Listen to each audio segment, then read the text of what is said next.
Hello students. पिछले term पे हमने इंक्लाइंड फोर्सेस पर ट्रांसफॉर्मेशन ऑफ इंक्लाइंड फ्रेम पर ट्रांसफॉर्मेशन ऑफ कोऑर्डिनेट्स पढ़ा था।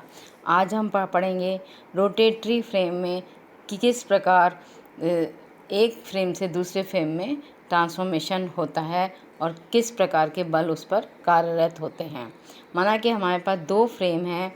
एक फ्रेम है जो कि स्थिर फ्रेम है जिसकी एक्सिस एक्स वाई जेड है और ये अघूर्णी निर्देश तंत्र अर्थात ये रोटेशन नहीं कर रहा है। और एस फ्रेम में किसी भी पॉइंट पी के निर्देशांक हैं वो एक्स डैश वाई एस के निर्देशांक हैं एवं x dash y dash z dash एक अन्य फ्रेम है जिसके कि निर्देशांक axes x dash y dash z dash है। अब तंत्र x के सापेक्ष एक समान कोणीय वेग ओमेगा से दोनों के उभयनिष्ठ बिंदु B से गुजरने वाली किसी अक्ष के पारित ये घूर्णन गति कर रहा है। यदि समय t पर दोनों तंत्रों के संगत अक्ष संपातित हैं अर्थात जब t=0 है तो दोनों अक्ष एक दूसरे y डैश के संपाती होगी, x डैश के संपाती होगी और z डैश के संपाती होगी। After time t s dash क्योंकि स्थिर फ्रेम है और s डैश रोटेटरी फ्रेम है तो s डैश x के सापेक्ष थीटा को कोण बनाती है जिसका कि मान ओमेगा टी होगा क्योंकि ये ओमेगा कोणीय वेग से घूम रही है ये एक्सिस। अब क्योंकि दोनों तंत्रों के मूल बिंदु संपातित हैं अतः किसी बिंदु P की स्थिति सदिश दोनों तंत्रों में समान होंगे। माना कि किसी जड़त्वीय फ्रेम S में इसका जो स्थिति सदिश है r=xi + yj + zk है। घूर्णी निर्देश तंत्र में क्योंकि डिस्टेंस सेम है r' होगा और इसमें इनका जो पोजीशन वेक्टर है या स्थिति सदिश है वो r=x dash i dash plus y dash j dash plus z dash k dash और ये बराबर r का होगा। यहाँ पे i j और k यूनिट वेक्टर्स हैं जो कि निर्देश तंत्र या फ्रेम ऑफ रेफरेंस S में है तथा i dash j dash k dash निर्देश तंत्र S डैश में एकांक सदिश है। अब क्योंकि S डैश की अक्षाओं जो अक्ष हैं उनकी दिशाएं लगातार परिवर्तित समय के साथ परिवर्तित हो रही है अतः इनके अनुदिश एकांक सदिश भी समय के साथ साथ परिवर्तित होंगे अर्थात i डैश j डैश व k डैश समय के फलन होंगे। अतः अगर हम इसको डिफ्रेंशिएट करें तो dr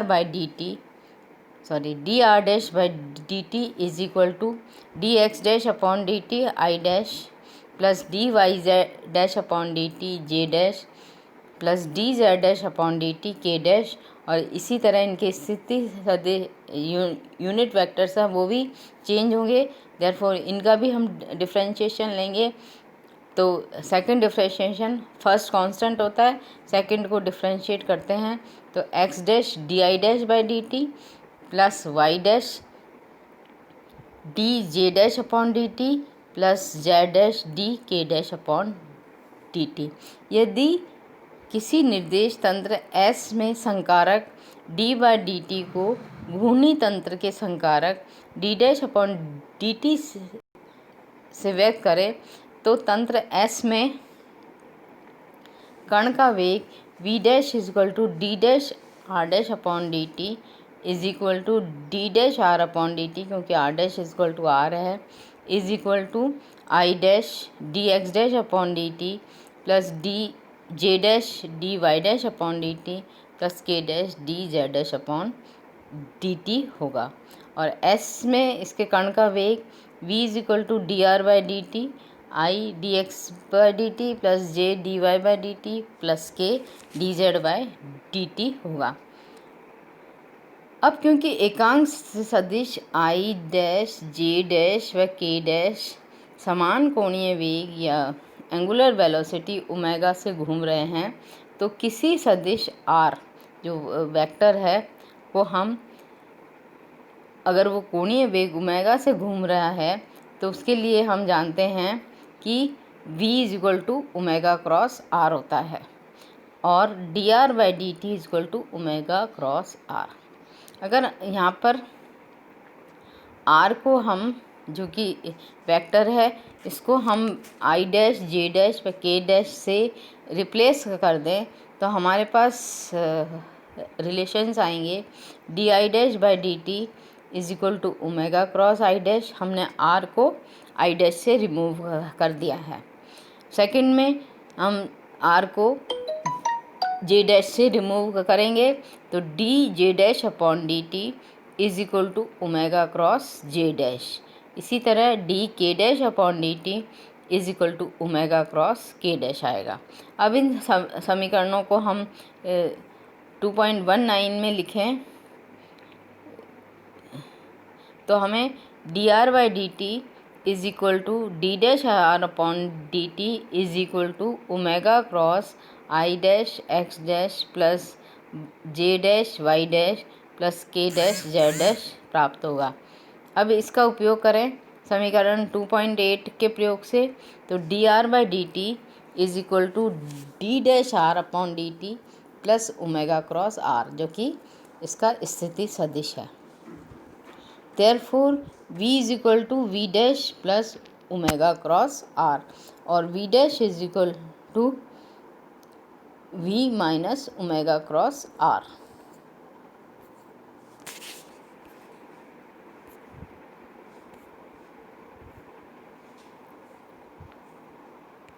अब हम समीकरण में एस डैश में वेग के रूपांतरण को व्यक्त करती है और यह निर्देश तंत्र एस से एस डैश में सदिश आर के परिवर्तन को के दर को संबंध को प्रदर्शित करता है। तो हमारे पास जो संकारक प्राप्त होता है इससे डी बाई डी अगर हम आर को क्योंकि एक वेक्टर है उसको हम बाहर निकाल लें तो हमारे पास जो ऑपरेटर आएगा d by D T is equal to D dash upon D T plus omega cross are. अब इस ऑपरेटर का उपयोग हम त्वरण के रूपांतरण में भी कर सकते हैं। हमें पता है कि D we by D T is equal to D dash V upon D T plus omega cross V है। Therefore D we by D T को हम ए लिखें त्वरण है और is equal to D dash upon D T V dash plus omega cross are. अब हम v का मान रखें तो a is equal to D dash by D T V dash plus omega cross r plus omega cross we dash plus omega cross r. v को हम replace कर रहे हैं पिछले जो हमने संबंध प्राप्त किया है। अब हमारे पास आता है D dash by D T V dash plus d dash upon D t omega cross r plus omega cross r plus omega cross we dash. अब a is equal to d we by D T को हम a लिख रहे हैं is equal to a dash plus d dash omega upon D t cross r plus omega cross d dash r upon D T plus omega cross r plus omega cross we dash.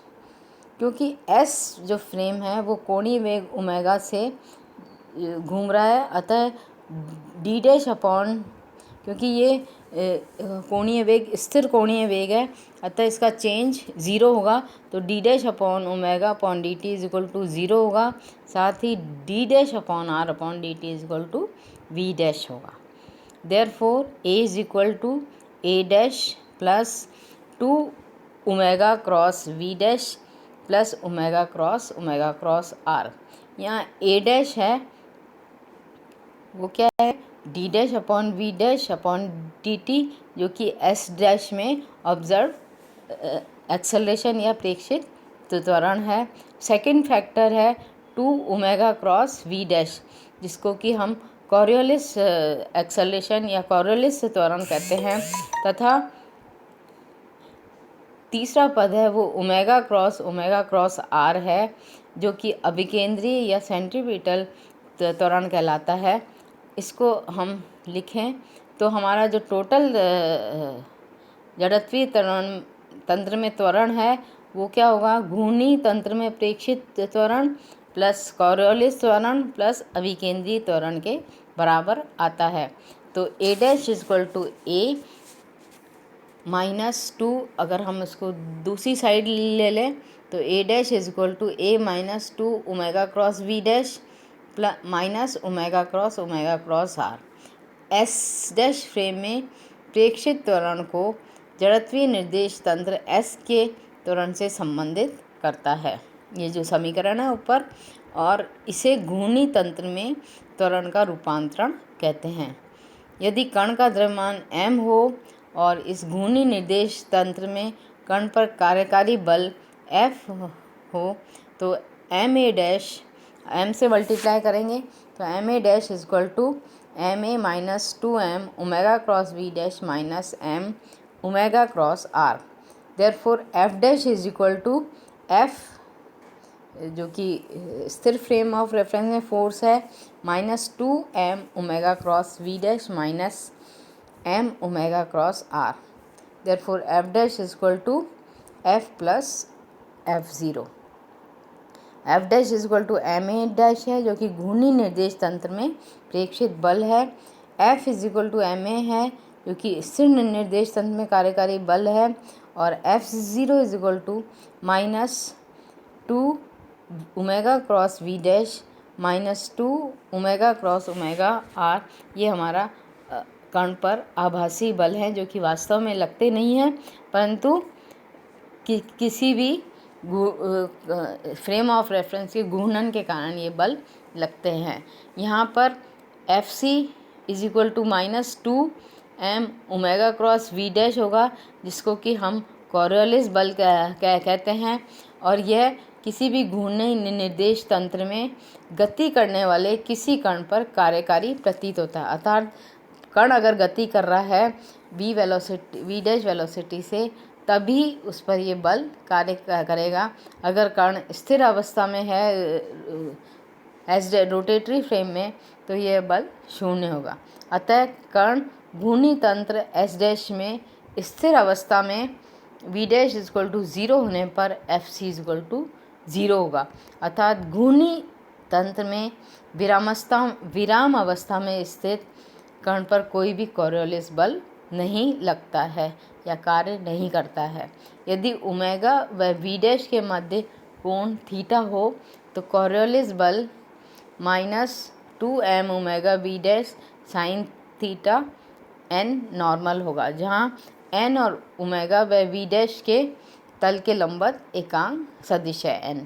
यदि दिशा दक्षिण right hand rule द्वारा हम निकालें तो इसकी direction हम प्राप्त कर सकते हैं। जब कण घूर्णन अक्ष के लंबवत तल में गतिशील है तो कण का वेग v डैश घूर्णन वेग ओमेगा के लंबवत होगा, और उस केस में थीटा इज इक्वल टू 90 होगा, और उस समय कॉरियोलिस बल का मान अधिकतम होता है। तो F Coriolis is equal to हमारे पास आता है -2m omega cross v dash is equal to 2m omega v dash sine theta n, और ये बराबर साइन 90 का मान होगा हमारे पास 1 होता है, तो -2m omega v dash unit normal के बराबर होता है। ओमेगा व वी डैश समानांतर हों, मतलब एक ही डायरेक्शन में हों, तो थीटा इज इक्वल टू 0 होगा। उस केस में जो कॉरियोलिस बल है उसका मान 0 होता है। क्योंकि पृथ्वी भी एक घूर्णन करता हुआ तंत्र है, पृथ्वी पर गतिशील पिंडों पर इस बल के हम प्रभाव देख सकते हैं, जो कि निम्नलिखित है। पृथ्वी के उत्तरी गोलार्ध में नॉर्थ हेमिस्फीयर में कोई भी ऊर्ध्वाधर गिरता हुआ कण अपनी दिशा के दाईं ओर विक्षेपित हो जाता है, तथा दक्षिणी गोलार्ध में गिरता हुआ कण बाईं ओर विक्षेपित हो जाता है। दूसरा, इस बल के कारण भूमध्य रेखा की ओर आती हुई व्यापारिक पवन पश्चिम की ओर मुड़ जाती है तथा यह प्रभाव तभी प्रेक्षणीय होता है जब वह क्षितिज दिशा में कार्यकारी हो।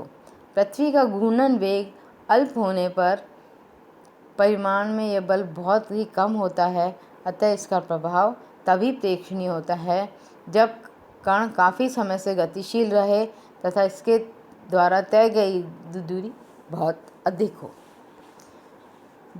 तीसरा, लंबी दूरी तक मार करने वाली तोपों से दागे गए गोलों व मिसाइल के लिए कोरियोलिस बल के कारण उत्पन्न प्रभाव को हम ध्यान में रखते हैं। 10 किलोमीटर दूरी तक मार करने वाले तोप के गोले के लिए यह विस्थापन 20 मीटर तक होने से गोला लक्ष्य से भटक जाता है। अतः आधुनिक कंप्यूटर चालित तोपों में इस प्रकार के बल के प्रभाव को संचालित करने से पहले ही तय कर लिए जाते हैं और जो लक्ष्य है उसी हिसाब से सेट किया जाता है। अब समीकरण उसमें दूसरा पद है हमारे पास -m ओमेगा क्रॉस r। यह बल सेंट्रीफ्यूगल फोर्स कहलाता है और यह एक आभासी बल है जो अजड़त्वीय या नॉन इनर्शियल रोटेटरी फ्रेम में उसके सापेक्ष स्थिर रखे B'=0 कण पर भी लगता हुआ प्रतीत होता है। इस बल का परिणाम m ओमेगा स्क्वायर Rn होता है जब घूर्णन अक्ष के लंबवत r का घटक हो। अतः पृथ्वी पर इस बल के कारण गुरुत्वीय त्वरण g के मान में कमी आ जाती है।